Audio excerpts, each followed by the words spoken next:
been falling all my life and people wonder why I'm down to earth. This is Adversity University. If you waiting for somebody to feel sorry for you, then you failed already. Success is best to those who've been grounded first. Cause ain't nobody gonna feel sorry for you. Now what are you willing to do? The only thing that separates a winner from a loser is perseverance. And this is Adversity University.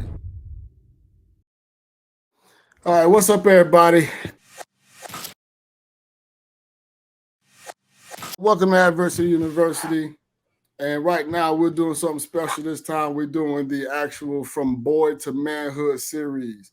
And in this series, we'll be talking about emotional intelligence, as well as just the process, just the maturation process as it relates to us growing from a boy to a man.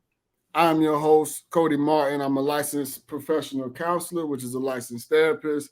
I'm a motivational speaker. I'm an author. And I'm the president of Adversity University, which is a life skill platform for personal growth and guidance. And our mission is to enhance lives through personal growth and development, mental health and wellness, and emotional support and stability. Today, I have the pleasure to be joined with two of my brothers. And, you know, these guys are a huge part of my life as it relates to my journey. I'll let y'all introduce yourself in a minute, but I just kind of want to just give a little background about you guys. We all went to South Carolina State University. We formed a brotherhood at South Carolina State University. Even the master's program, we was in our master's program, our counseling program together. We've grown in so many ways that it's crazy, because nobody who knows us for real will ever fathom us being in the positions that we are in today. But that goes to show how important it is to really, really lock in and focus on just emotional intelligence and just kind of having that stable background, that stable foundation, so that we can know how to deal with life and everything that comes with it. So that we can also be able to, teach people behind us that's coming after us to be able to deal with life, as the adversity strikes and, present itself in ways that it normally does, because we all know that adversity is inevitable, right? That's going to happen. Our goal and our mission is to inspire and empower individuals, but let them know that, this is how to be prepared for when these things come to you. So hopefully by these discussions and these topics that we talk about, you'll gather something and you'll gain some information that you can, digest and hopefully apply to your life. I want to let these gentlemen introduce themselves to you. I want to start by, first of all, introducing, my brother, Terrence Tucker, of the Tuck Project. And Tuck, I'm going to let you go ahead and introduce yourself and tell just a little bit about what the Tuck Project is. And following Tuck, obviously, my brother Rodriguez Rogers, I want you to talk about, yourself, what you do in R Square as it relates to the counseling and consulting and that whole aspect of it. So Tuck, if you will, my brother, give us some insight about who you are. Peace and blessings, man. My name is Terrence Tucker, man. I'm so proud to be on this platform with you, my brother, to be on this platform with both of you guys, because I really look up to both of you guys, and I admire both of you guys, and I love both of you guys. So I'm thankful. Once again, my name is Terrence Tucker, man, son of James and Gussie Tucker. I'm the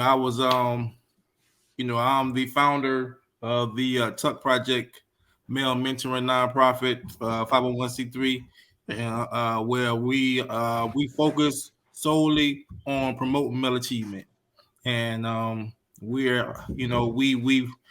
been in existence now since 2016, and we started with just 5 young men from C. Johnson High School, and we have grown by the grace of God. We have grown now to 150 young men that's registered with my program, with over 17 volunteers. So we are thankful, we're impactful, but none of our work would even be impactful if these young men didn't buy into the program. Absolutely.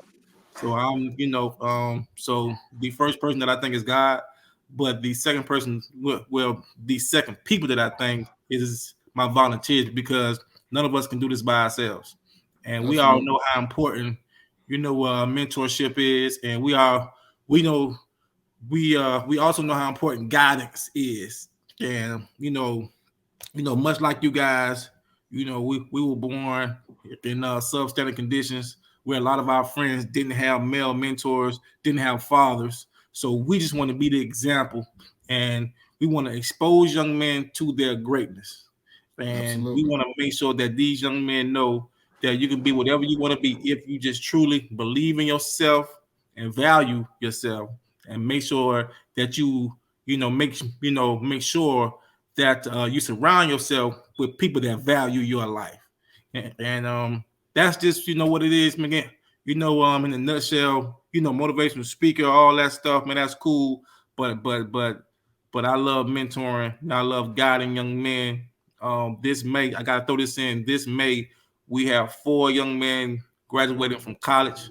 We have 2 graduating from South Carolina State University, 1 graduating from Wofford College, and we have 1 graduating from Orlando University. So we are extremely excited about that. And those young men have made me proud, made their family proud, but more importantly, they are they are examples of truly battling some adversity, and that's why we're Absolutely. here today. Absolutely. No, that's good stuff, man. I tip my hat off to you, especially for being there because I just know how much of a powerful source you are and how passionate you are about working with these young people, working with people, period. Man, I mean, you got a great heart. You're a great human being. And I just appreciate you, bro. I just want to thank you for just doing what you do, because we need people like you, in this world. So my brother Rodriguez Rogers, let's talk about what you got going on with R Square. Just like myself, Tuck. I mean, I know that you're passionate about working with the youth as well, and empowering them and encouraging them to do better and be better. So I'm gonna go ahead and let you have the floor. Um, Appreciate it, my brothers. It's a pleasure to be on with the both of you guys. Somebody who I hold near and dear to my heart, my brothers. Somebody who I definitely respect. We look up to, have probably saved each other in numerous events, numerous occasions, like whatever it has been. But yeah, I am Rodriguez Rogers. I am currently working as an assistant principal in the educational system. And with the educational system, I always still find myself in my assistant principal role, counseling and giving others advice in that. So, which led me to our Square Counseling and Consulting, which focuses on teaching administrators and teaching educators how to deal with the social and the emotional aspects of students who have adversity backgrounds, who have some challenging situations, and how to deal with staff as well. We have staff in the building that have not dealt with some of their issues, so it's mostly focused on dealing with our staff, dealing with those students who have some challenges, and also reaching out to those parents and dealing with those parents and teaching them some of the coping skills and some of the life skills that they need to deal with their students, and understand that hey, your student is a example of what happened at home and some of the issues that you may have not addressed. So R2 counseling and consulting is definitely dealing with those educators and trying to assist them in the behavior aspect and the mental health aspect of dealing with those students. It has always been some natural to me when we talk about what we do and what's our purpose and what's our gift. So it led me to my counseling field. I've done a lot of things. I've done a lot of other things, but it always comes back to people coming to sit down in a chair or on the opposite side of me talking about their problem. So, and I had to realize that, hey, despite what you do, this is always what you come back to. This is your natural gift. This is what people come talk to you. I've been considered, among our friends, among coworkers, that strong friend, that listening ears that people come to a lot and kind of unload or dump their problems on, and we kind of work through them. So that's what I got going on, and we're going to continue to impact, adults and students alike as we go through this process. Yeah, that's powerful, man. Nah, I definitely appreciate you for doing what you do too, my brother. It takes a lot, you know what I'm saying, to do the type of work that we do. It's truly hard work. You understand? You have to come from the heart. You have to be passionate about what you do to really try to reach and impact these young people because they need us, especially us. I mean, we were once one of them, right? Mm-hmm. We was knuckleheads. You know, we lacked emotional intelligence, you know.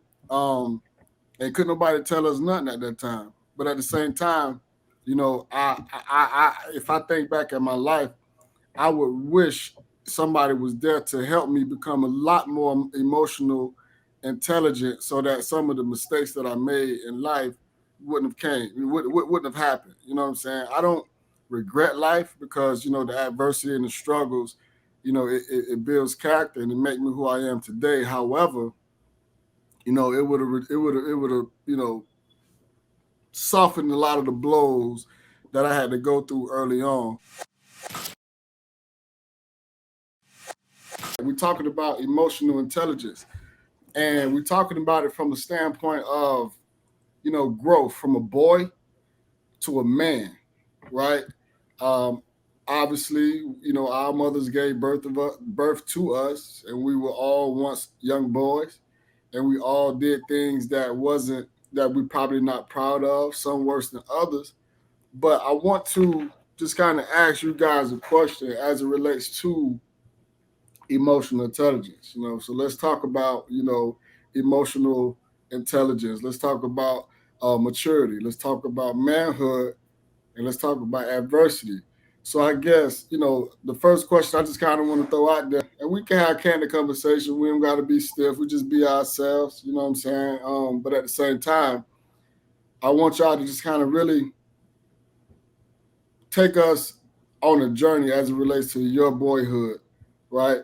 And then that transition from boyhood, you know, to manhood. But before we get there, I want to ask y'all just some questions about, you know, to you guys, what does it mean to be mature? When you were talking, I was thinking about definitely emotional intelligence, emotional maturity are something that I think is interchangeably right because you can being emotionally intelligent, you know how to make the right decisions and not let your emotions control you. So what it means to me is just understanding that hey, we're all gonna have emotions. We're gonna all have a natural reaction to whether that's anger, fear. We're gonna have, but how do you control and how do you get through that process of handling those emotions? So that's kind of what it means to me. Like you're not neglecting the feelings that are gonna come. And I think something that I recently discovered through this journey is that learning that we have a duality and one doesn't have to happen without the other. That I can understand that I have emotions, but I also can understand how to deal with them. And that's something that I've been learning and teaching to my students and teaching to everybody that, hey, you can have those two. Those two can exist. It doesn't have to be one without the other. Those Right. two that I can have the anger, the fear, the this, that.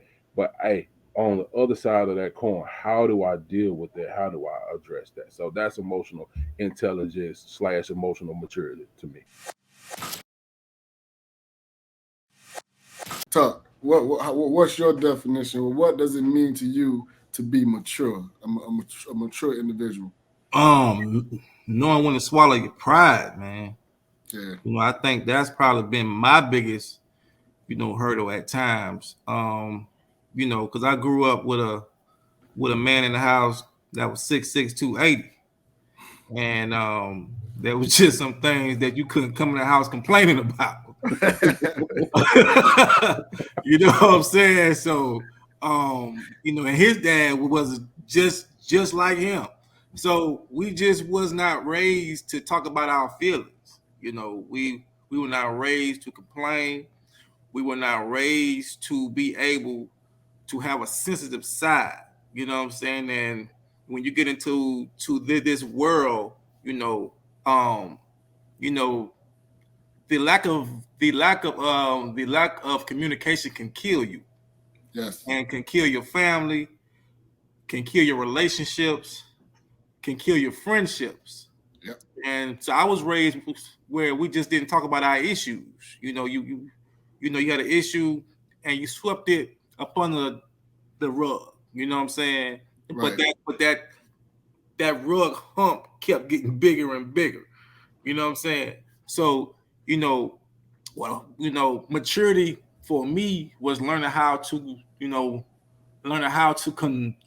convey my message when I was upset, or letting somebody know when I was feeling a certain way, when it not being an argument.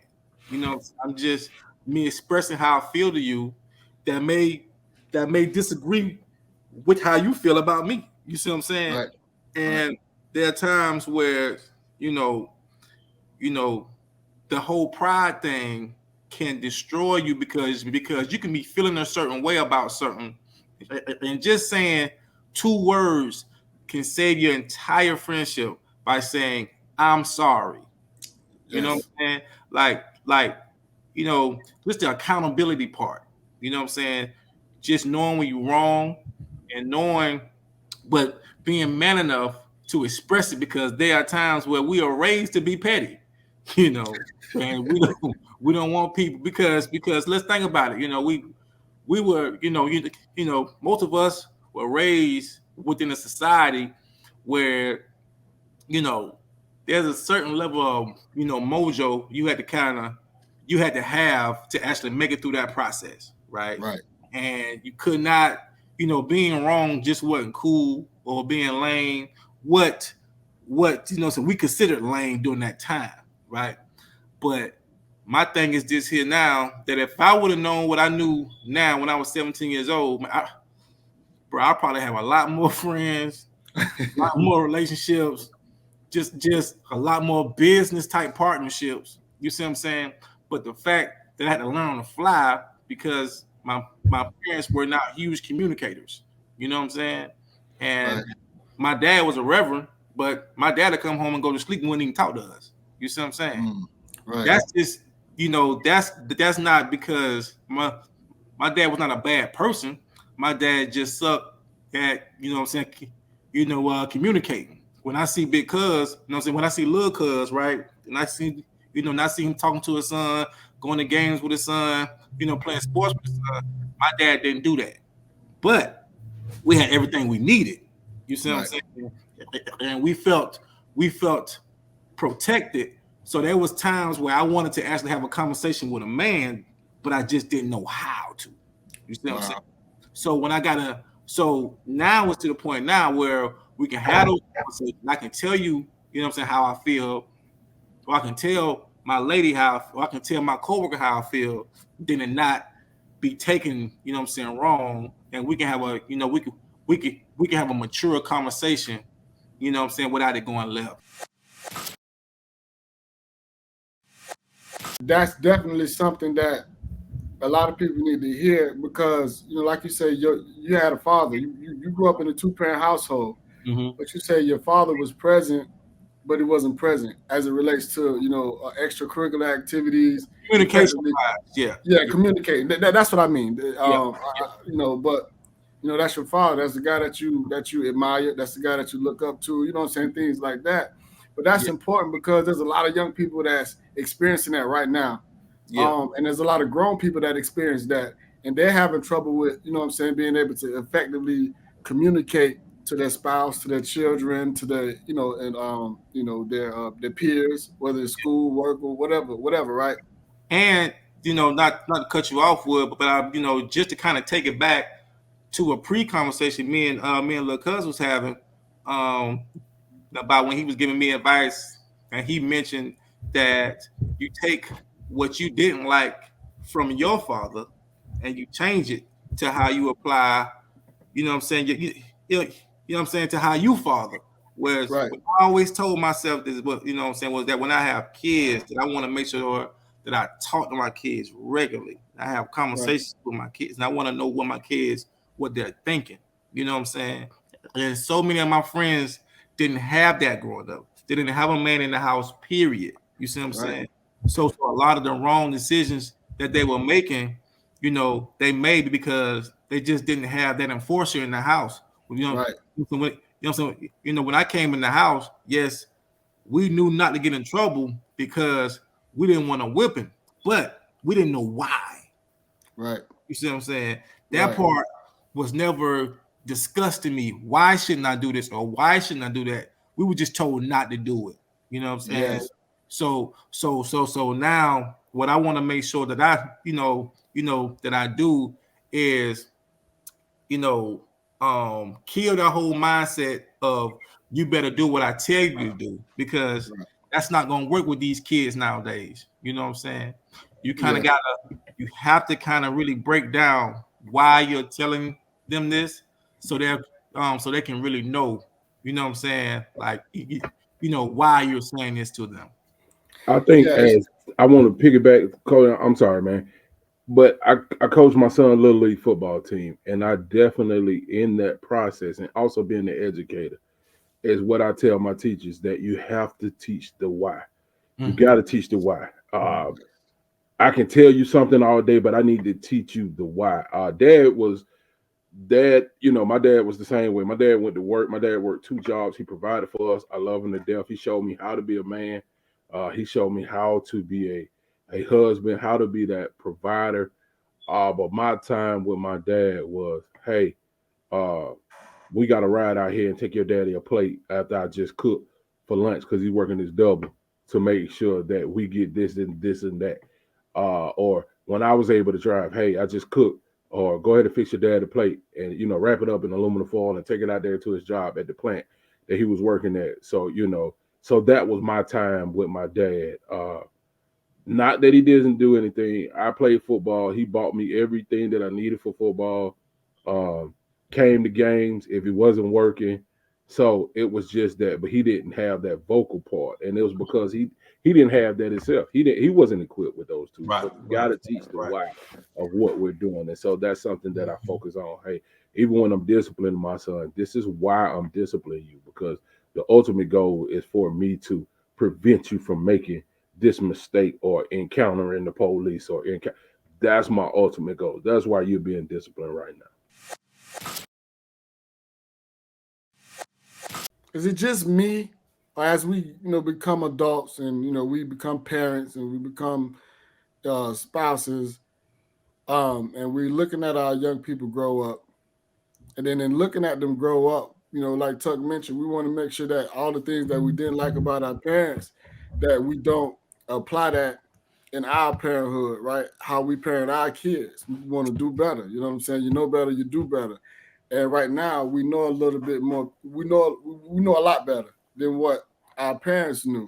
So, in my old age, well, in my grown age, I ain't old, but I started to realize that.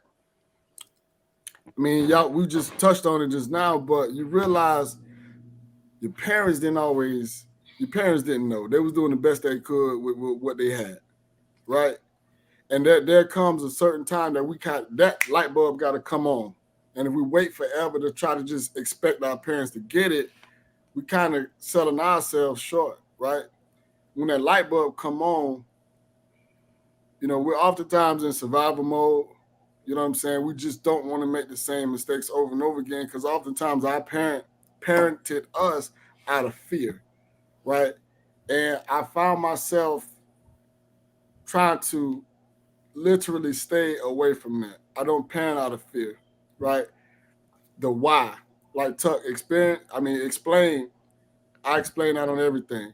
If I don't let you get a piece of candy, you gonna know why you're not getting that piece of candy. I don't do the because I said so thing, right? Because a lot of time what that does is stunt our children's growth. And when we talk about emotional intelligence, explaining the why, staying away from the negativities and stop operating out of fear, that increases the emotional intelligence as it relates to our kids, right? We talk to them, we effectively communicate to them, because what other way are they going to learn? They're not going to learn how to respond to certain situations from TV. They're not going to learn how to respond to certain situations from their friends. But growing up, these are the ways that we learn how to respond and react to certain things, right? So, it's important that we prepare these young people with the tools and the skills that they need to actually be successful in life as a whole. We're not here trying to teach anybody to how to, be a millionaire tomorrow, because we can become a millionaire tomorrow, right? But that don't change the trauma that's inside of you. That don't change the experiences that you clueless about, right? We got to equip our young people with the tools and the skills that they need to be successful in life. Emotional intelligence, maturity, manhood, and adversity. And, those are quite a few terms, but I had two questions for them. The first question was, how do you define these terms, right? The second question is, how does your definition change if you're wealthy, right? If you're poor, if you're an athlete, or if you're a nerd or a bookworm or fathers, things like that. How does these things change, right? When you talk about, emotional intelligence, when you talk about, your maturity and your manhood level, and just the adversity that presents itself. I just want to go back and say them so it could be at the top of y'all head when y'all respond to these questions. Okay, we talk about emotional intelligence, maturity, manhood, and adversity. Okay, how do you define these terms? And you could bounce around. You ain't got to try to remember and stay on track, but just throw it out there. I think I think we both touched on it. But like I say, it's definitely knowing what, as the old song say from Kenny Rogers, just stated earlier, knowing what to hold them and knowing when to fold them. I want to hold So you have to understand maturity as me swallowing my pride, and then understanding that I'm not right all the time. Understanding that, hey, it is different perspectives, it's different raising. How we just all gave explicit definitions and backgrounds on what happened to us as boys growing up. Somebody else was raised totally different with that. So understanding that other people have different understandings of what is being mature. Being mature in my, in the house sometimes was like, hey, I know if it's my time to take out the trash, it's my time to do it. I do it and I take it out and I do all my chores. That's being mature, not to bother my parent. Being mature in other houses may look at, well, I need to get up and fix me something to eat. I need to get up and get myself dressed for school, whatever it may be. So I think but also as an adult, when we grow into adult, it's different for us knowing, especially all of us being alpha males, all of us are alpha males, is knowing when, hey, this is not my time. This is not the moment. This is not it. I think we've all been in situations, as I can remember throughout college, where we kind of let that alpha male, that big dog take over us. But we also now, I know that since we're adult, we all had that moment where the old us would have reacted different, but we was like, hey, you know what? This is not the moment. It's time, you have this moment. And we've kind of backed down knowing that this moment is not going to turn out right, or this moment is not going to be worth whatever is about to happen. We're talking about emotional intelligence, right? And the lack thereof, right? And at what point do that kick in, right? So y'all, we all met in college, right? And y'all know me from early stages in college to now, right? There was a huge maturation process as it relates to how I used to respond and react to certain things in, middle school, elementary, middle school, high school, college. You can say it. You were fighting. Straight up. You was gonna fight. First quarter, right? First quarter, first place. We fight. Right. And like that's crazy, right? Because see, the thing is, and I'm sitting here replaying everything that y'all was saying in y'all head. And the thing that you two guys have that I never had was a man in the house, right? So regardless of how they were showing up in the house, they were there. So I never had an example of what to be, how to be as a man, as a husband, right? My example was to just go out there and get it how you live, right? As it relates to like just the anger that was built up in me, it was coming from a lot of things, right? But the lack of emotional intelligence was the main thing, right? Because the communication was never there. So a lot of questions that was needed they weren't being, a lot of questions I had, the answers wasn't given, right? So I was left to my own assumptions and how I feel about things, right? Nobody ever taught me off the cliff. It's just, you shouldn't do this. Don't do that, right? If you do this, this is what's going to happen. You'll be on punishment forever. All these type things happen. And then when you're outside, it's whatever. So when somebody come at you, and then, let's just keep it a buck, I used to get my ass whooped a lot for the things that I did. So when you talk about a kid who's not emotionally intelligent, I was bad as hell. Like my therapist like to say, you wasn't bad, you was just misguided. However you want to describe it, that was me, right? And how I responded and reacted to everything was out of anger. Never knew how to express myself, not effectively. And the minute I feel disrespected, whether it's a peer, whether it's an adult, whether whoever, I'm going in first quarter. How do we prevent that from happening in the future, right? I stay throwing out questions that I don't want to be answered right then, right? But so that's a process of how I reacted and I responded. Nowadays, right, I'm the big 4-0, and I realize life is too short to respond and react the way that we did. Because growing up, you want to be the fighter, you want to swing first quarter as soon as you feel disrespected. But these days, those type of people aren't lasting long. And what I mean by that, those type of people aren't living long. Because nobody's fighting anymore. That's out the window. So it's very and extremely important that we give these young people the tools and the skills they need to be able to effectively communicate and express themselves and become a lot more emotional and intelligent, because they have to be a lot more self-aware. They have to be able to manage themselves. They have to be able to be socially aware. They have to make these responsible decisions, right? These are the important aspects of life that we got to master early, right? Before we become somebody's husband or somebody's daddy. Because if not, then that creates this generational curse that we always talking about, that we working so hard and tirelessly to stop and to get rid of, right? So I guess, when we talk about the struggles of life, we talk about like the adversities of life, and we talk about, being mature. How does, your maturity play a role when adversity strikes, right? How does your emotional intelligence play a role when adversity strikes? Did you ever struggle with that? Is that something that's easy for y'all? Like, talk to me. Let's have some real talk. Like, let's really get into it. I mean, you're not going to grow unless you go through some adversity. Right. Like that's like having, that's like you can't really build character without adversity. You know what I'm saying? I mean, that's just, that has to come with it. You know what I'm saying? Right. So of course, maturity, adversity, I mean, they're pretty much married to each other, Absolutely. My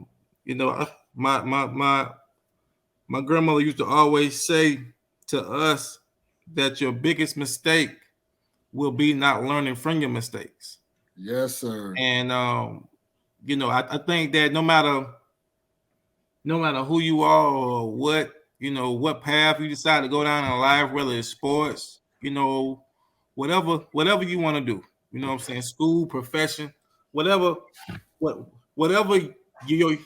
your passion is, or whatever you love and you're chasing, whatever goals you have, there's going to be some adversity there to challenge what you say that you want.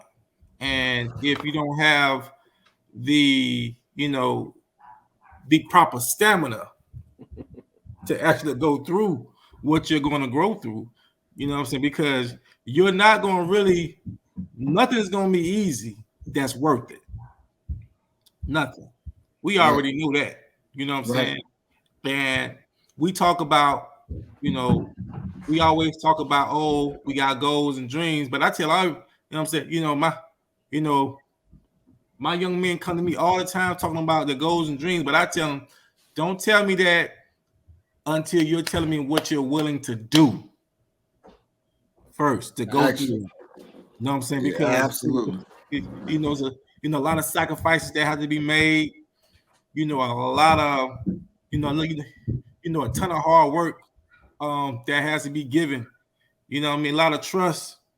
And my dad taught me this a long time ago that everybody can't go with you. Right. So what are you willing to actually lose while you're trying to gain? You know what I'm saying? Like, losing friends. When I got to when I got to state, I lost like 5 close friends. Not by death, just by they called me a college boy. Right. Whoa, that literally broke my heart. Yeah. You know what I'm saying? And I was ready to literally, man, quit school because I was just too worried about what somebody felt that's not going where I'm going.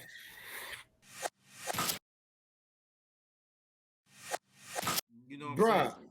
I ain't want to cut you off, but I want to. That right there is so important, bro. Survivor's remorse, man. Mm-hmm. So many people struggle with that, bro. So many people. But it's the insecurities in some of those people that pull us down, and we fall victim to that, man. So we stop doing something that will put a positive projection on our life to go back to doing completely nothing because the people that we say were our friends and that loved us talked about us, and we felt bad about that. But you know why? Because you was not at that time. It's summing it up. You was not emotionally intelligent and emotionally mature, so you did not know how to manage your emotions of what you was feeling. Right. That was an emotion of guilt, brother. So we all felt that, we both started, once we excelled, we went through the master's program. We were all, we got on the RSA scholarship with Dr. Statton, who's a mentor to all of us. Once we got on that program and people were like, hey, how did you get on the scholarship? How did you, like, it was all of that, bro. When you made lineman of the week and they sent it back to your newspaper back home, and I'm thinking like, hey, I just want my people back home to be proud of me because I made lineman of the week, MEAC lineman of the week. But when it goes back home, it's like I'm trying to shine on you. So now I'm worried about, I can't even just be, I wanted y'all to be proud and let you know that your boys representing here. But now you think I'm trying to shine on you. So now I don't even want them to, when I make it another time, don't even send it back home.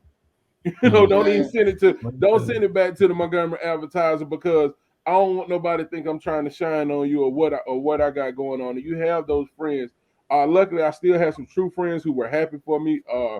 But I also had those friends who were just like waiting for me to, oh boy, he'll be back in semester. Yep. He'll be back in the year. You know what I'm saying? He'll be back in that. So once you make it past those steps and you make it past that, and then you go back home and you go back to the block. You went to Johnson, Woods, Miami by the way of Gainesville. I'm from Montgomery. Once you go back home and you see those guys, you like, hey, and you be like, hey man, I got a future. I can't kick it out here with y'all no more. Hey, I can't be on the block. I got to slide. I just came through the hall and I'm gone. Oh boy, but you can't mess with us on the block no more. No, bro, y'all got dope out here. Straight up.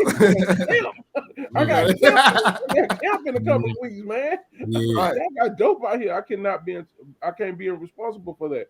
So that's what you realize, man, when you like, hey, why I can't just feel good about my success? And so that's what I'm talking to my students about now, that why ruin your future for somebody that you're not going to even be talking to in the next few years, but you're going to ruin your future to impress and prove a point to them. I told people, look, cuz, man, I, really appreciate you touching that point, man, especially when it comes to the young men, because I tell my young men all the time that limitations don't really come from what people think about you. You know what I'm saying? Limitations come from what, simply what you think about yourself. Yep. And that was my biggest hurdle because, like, my 10th grade year, my guidance counselor told me and my mom that that your son is not college material. And by her being the professional, my mom didn't go to college.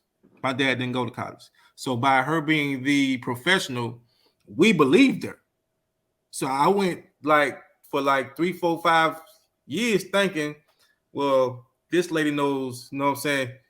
She knows it all because she has a college degree. So she knows that I might not be college material. So my mindset was that I'm not college material by what somebody else thought of me. Now, what I'm saying? Had it not been for some positive black men and a beautiful lady named Dr. Judith Sally, who, got me in South Carolina State, I would not have met guys like yourself who that came from, let's say situations like myself, but are still making it, can navigate their way through college. Most of my friends back home, when they say college, they thinking about Wizard of Oz type stuff. Like you doing the most, yo. Like you trying to go do, yo, you tripping, yo, you bugging. You know what I'm saying? But when I got to college, it was weird because here I am meeting guys that talk my same language, do the same thing, but it was handling their business. See, I had never seen that. You see what I'm saying? So, but I had to go through the uncomfortable stage of transitioning from a low level, from an average mindset to getting over here, losing friends, right? And now I'm in an environment where I don't know nobody because you're not the man on the basketball team no more. You're not the man on the football team no more. You're the guy that's dumping ice, that's changing food, right? You know what I'm saying? Working for the cafeteria. You see what I'm saying? Don't minimize that experience, bro. Elaborate, because that's bro. I believe it or not, you don't know how much respect I got for you, and how much I hold that. I was like, yo, my dog really thugged it out. We got these conversations like my dog thugged it. Like I seen you before I even, like I seen you from afar before I knew you. Yeah. You know what I'm saying? Like that, you don't even know. Like I seen you from afar. Before I knew you, I seen what you did in the cafeteria, but I also seen you in classes. Yeah, you know what I'm saying? So it was like that's real. Like that's real, dog. Like you worked in the cafeteria among your peers and still went to class with your peers.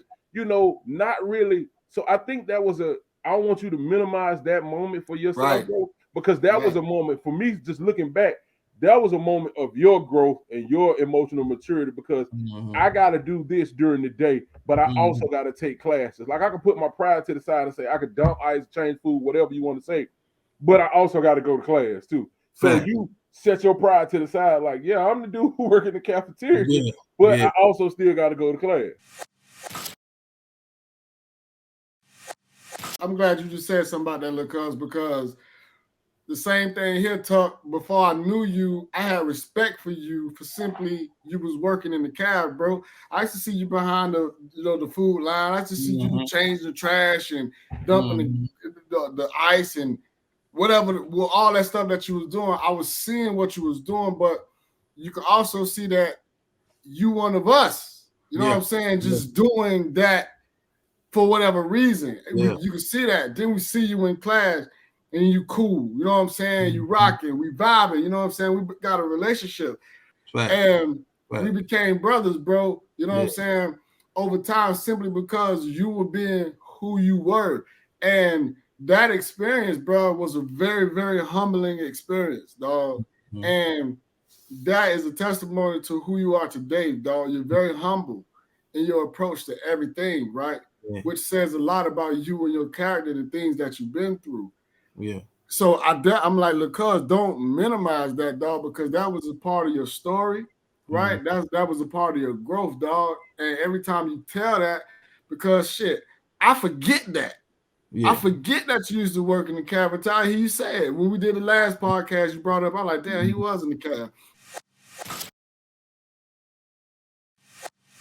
I think that I don't really minimize it, but you know, but I just feel like people don't really know how much, you know what I'm saying, how much my motivation came off my peers. You know what I'm saying? Like you are who you hang around. You know what I'm saying? So there was no way in hell that I would have stayed in college had I not, you know what I'm saying, had I not met guys like y'all. You know what I'm saying? Because y'all were the example for me to say, hey, these guys out here wearing Jordans, they dressing nice, they, you know, they doing whatever they got to do, but yet and still they handling their business. I had never seen that. You see what I'm saying? Yeah. So the fact that I can come and holler at little cuz and we chopping it up, you know what I'm saying? We listen to whatever music, we chilling, you know what I'm saying? Because his brother, same vibe, you, Brett, and all these other guys that I was hanging around. I'm like, well, damn, like, why can't my guys back home be like this? Right. You see what I'm saying? And it just made me, you know what I'm saying, think about how much we was lacking back home. Because if we got guys with this kind of mindset and this kind of swag, but they're still going to college, you know what I'm saying, making shit happen, then now it's my job to come back to, you know, my community to kind of build a bridge for those young men who are being told the exact same thing that I'm being told. Because there's some young men walking around you know what I'm saying, my neighborhood right now who don't know that they can be a little cuz. Right. That they can be a wood. They don't know that. Like you assistant principal, now you rocking J's and doing all kind of shit. They don't know they can do that. They thinking that if you have that kind of swag, you got to sell dope. No, you gotta be. You can't. You know what I mean? Like they don't know what a switch is. You see what I'm saying? You see what I mean? So having guys like Lil Cuz coming in, and that's your assistant principal.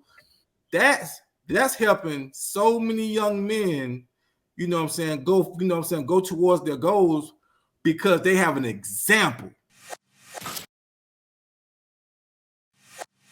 Well, can I ask this question? Because Chuck just said something. I know you're running it, but he talked about us, and I remember a pivotal moment. And I don't know.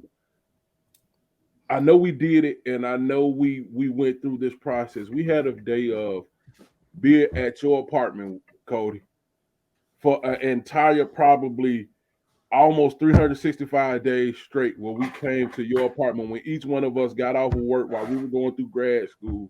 Each one of us got off of work and we came to your house and did what we did, whether we hung out and got a few brews and just talked.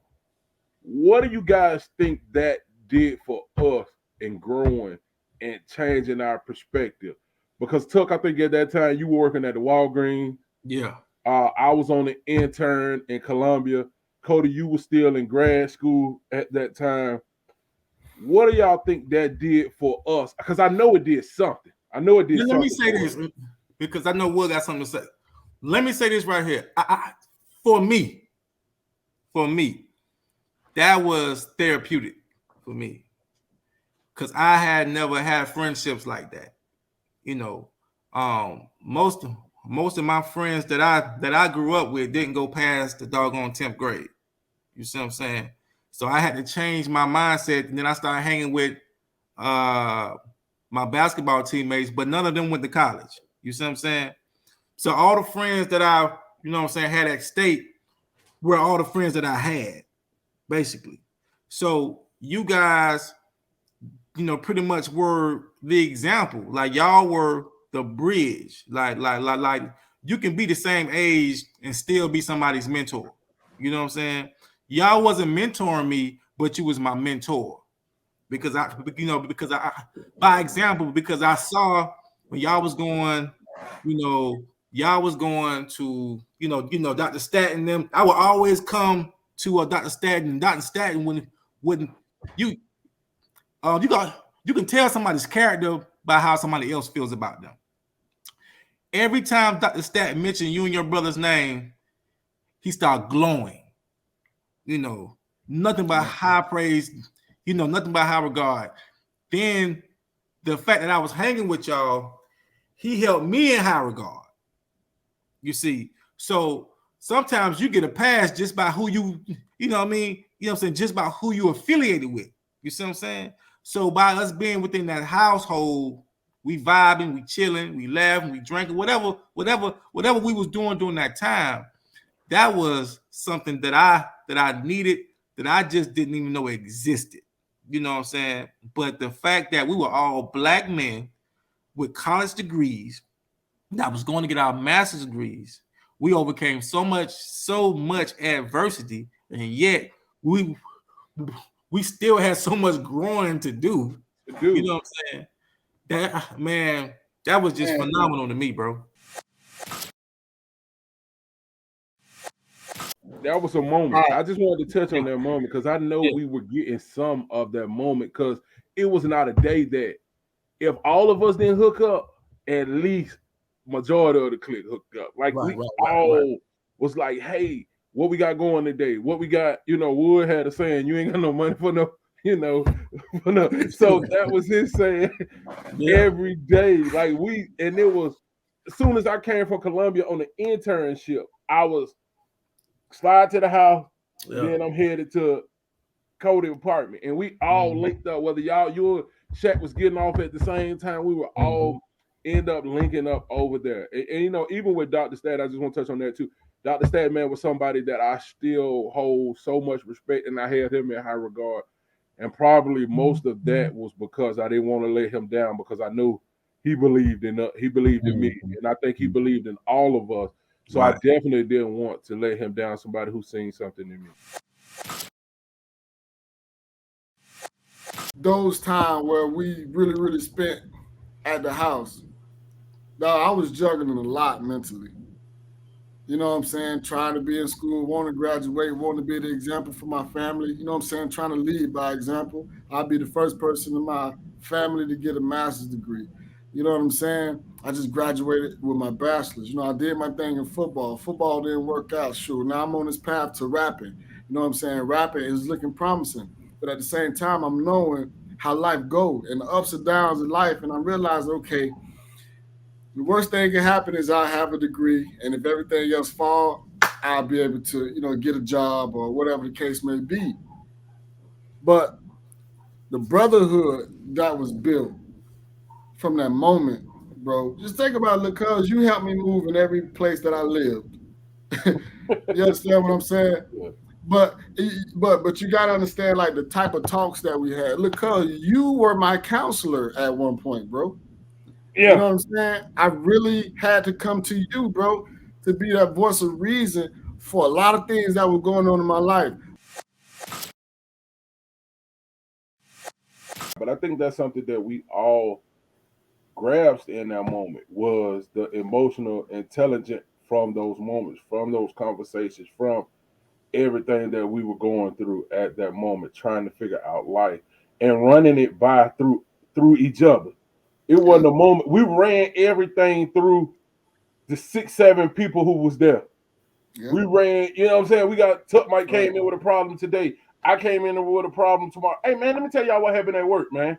What y'all think about that? And after all of the jokes, we really worked through it. Like, we really worked through it, through the topic or whatever, what was said. And like I said, we joked about everything. So after we joked, we worked through it, and you don't even know the value of somebody that you was looking up to, or one of your brothers giving you the advice and helping you work through it. So it was helping us develop that emotional intelligence. Because I remember telling y'all about a crazy situation that happened to me in my work, and I wanted to go and say something to a dude. And I think Tubbs like, look, boy, one of his famous saying was, hey, punt the ball, boy, put the defense on the field, boy. And I still love that to the day. Tell me, hey, punt the ball, put the defense on the field, boy. Let the defense handle it. And that he don't know, that moment helped me, because I was gonna go say something to the dude the next day, because I felt like he had tried me the next day, and he was like, "Boy, just punt the ball, put the defense on the field, because you're gonna be all right." So that was that moment that we developed a lot of maturity in running it through your homeboys and running it through each other and figuring out whatever we were going through, and we were all going through the master's program at that time. Well, let me just give y'all flowers. I just appreciate y'all boys for being who y'all were back then and still, to this day. And this is a lifelong brotherhood. And I want, young people to really understand, you know, there's value in going to college. I'm not specifically a school is an end all be all, but it's going to help you get to those next stages and levels of your life.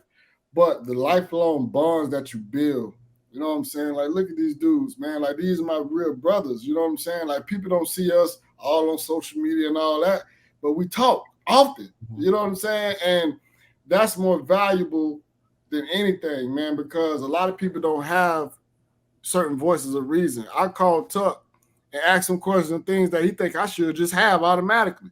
But bro, let me be vulnerable right quick, bro. I ain't got all the answers, dog. How you do this? How should I do this? What you think about this, bro? You know what I'm saying?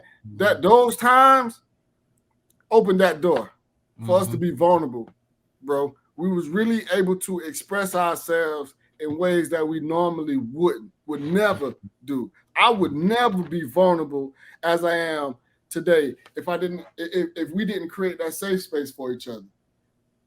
Creating that safe space, you know what I'm saying, for one another allowed us to be exactly who we are and verbalize and vocalize our shortcomings and still be able to get some positive feedback without judgment.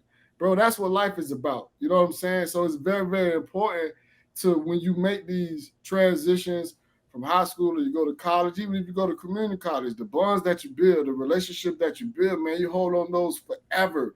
Because you also got to think about this, because we touched on the topic of having a survivor's remorse and how people feel back home because we going and we progress in our lives. But you got to also think about the peers that surrounding you when you go to college and when you're doing these other things. Because you got a million people pouring into you because you was doing something positive, right? Tuck, you got a million people pouring into you because you was doing something positive. We all had mentors, right? So think about the impact that the mentors are having on us and then what we're having on each other. Like, that's how it's supposed to be. That's a generational blessing. You understand? Like, that's what needs to be pointed out because a lot of people don't have people to speak to, dog. And I realized I used to think like, damn, like what make me so why people like me? You know what I'm saying? Like, why do they get moved by me? What make me so special? What makes me so special is people like you, look, cuz people like you, Tuck. People like my mentors that mentored me and saw that this little kid that was rough around the edges, he just need to smooth out them edges a little bit. Let me mentor him. Let me take him up under my wing and treat him right. So then I go to the next stage in my life and I see somebody that's struggling a little bit and I got a little bit of emotional intelligence and I got it figured out a little bit. So guess what I can do? I can take this little person up under my wing and I can show them the way. The same thing that you did, look, cuz, same thing that you did, Tuck, with me. Same thing I did with y'all. All the information that we got, that's why I'm always preaching, bro. Knowledge is power, but shared knowledge is more powerful, bro. How we experience life, we got to share that. You know what I'm saying? Because that's going to help other people get through these next stages and levels of their life and overcome the obstacles and the adversity that present itself, bro. Like, that shit is important, man. Yeah. And I think that we do a good job of connecting with each other and really being able to open that door of vulnerability, you know what I'm saying? And just let it rain, let it rain and let come whatever's going to come. Now, I'm about to say, because I got to wrap up in a little bit, man. Because it's my shift to get my baby boy. But I just want to say, man, that I appreciate it. The candid conversation, and I feel like we need to have these more often, of course. Yes. And I think that people, you know what I'm saying, you could benefit from the next man. You know what I'm saying? Yes. And it doesn't have to be somebody who's, hella wise or whatever. You can learn, my granddad always say, man, if you can't learn from your friends, why you hang around? You know what I'm saying?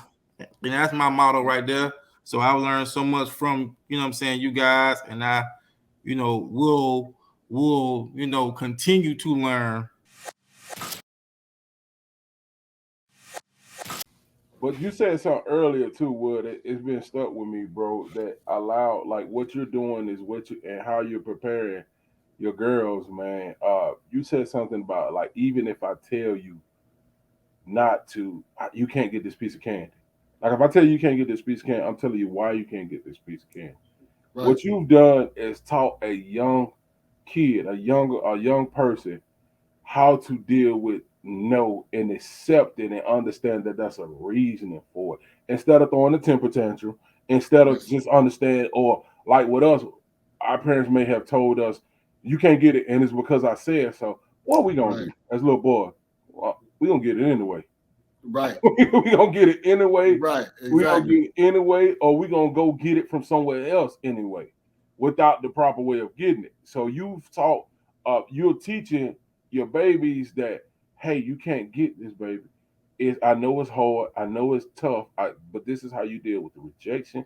This is how you deal with the no. This is how you get past that because there's a reasoning for that, and that may be something minute and small at the moment but now they're learning how to accept things and move and not have an emotional reaction and blow up and act crazy off of the moment. So if that Right. was something you said that was small earlier that stuck with me, but you teaching the kid how to accept, all right, everything don't go my way. But bro, I pay attention. I'm very observant. You know what I'm saying? So I like study my kids from the moment they wake up to the moment they go to sleep. I study them and I just kind of see how they react and how they respond to certain things. And I started realizing, okay, well, I'm a hothead, you know what I'm saying? Stuff get to me and I'm a react, right? But with those little girls, I don't see the value in hurting their feelings for no reason. Just because I'm feeling a certain way. You know what I'm saying? Like there's nothing that they can learn from that but fear. And that is something that I don't try to control my kids over with fear. Nah, that is big ass teddy bear. All right. Now, when I get serious, you understand when I'm serious. However, we're gonna work through these issues. If you're feeling sad, if you irate, you're crying, let's talk about it. I want to know what you're feeling, what you're thinking right now. Tell me what you're thinking. Find the words. If you can't find the words, I'm gonna help you find the words, but I need you to talk to me, okay? And I need you to understand that you could talk to daddy about anything, okay? There's never trouble at the end of that. We're always learning. You know what I'm saying? And I put that into them early on. You know what I'm saying? So Tristan, she understands that girl emotional intelligence. She got it. She got it hands down, bro. And she's teaching that to her sister. So what that's saying, we're doing something right. Yeah, You we know what I'm saying? doing, but we Because I answer. mean, we're taking the time to figure it out. You We know? got to as parents though, and I just want parents to know that you also can't make your kids emotionally responsible for you. So that's something that you're not doing. You what you said is that you're not making them responsible for you, emotionally responsible. That hey, I woke up, daddy look like he having a bad day. Let us this that. Like they don't feel that they're emotionally responsible for you. Oh hey dad, you okay? Dad, you okay? And people do that, and adults do that, and they don't understand that kids want to. They love you. They want to be around you. So they end up taking on that, oh, mom or dad not having a good day. Let me be there for her. Or it don't seem like I don't want to tell mom this or that because they may not be able to handle this and that. So they end up having these moments of not being able to share. And then they take on your burden and they take on yours. So then they don't understand how to deal with it because they're now doing the exact same thing that you did to them as a kid because they took on all your emotions and your feelings and now they're adults and they think everybody else should take on their emotions and their feelings. You know what's crazy about what you just said? I actually experienced that. When I woke up on the wrong side of the bed one day and Tristan, you know what I'm saying, was trying to avoid me. And then I saw that and I went and had a conversation with her and she was tiptoeing around the answer, but she finally told me that's why she was, you know what I'm saying, avoiding that because, I was a little cranky. And I'm like, damn, so that right there told me that, okay, well, bro, first of all, you got to do things different. But I had to articulate that to my daughter. You're not wrong for feeling how you feel, bro. I affirm how she feels, dog. I never just knock down how she. I never shit on what she's saying, how she feeling, because I can't tell her how to feel. Just like nobody can tell me how to feel. This your experience, that's your experience. So let's talk it out so you can understand that it wasn't that serious, but I understand how you feel. So next time, just kind of take it with a little bit of grain of salt and let's have this discussion.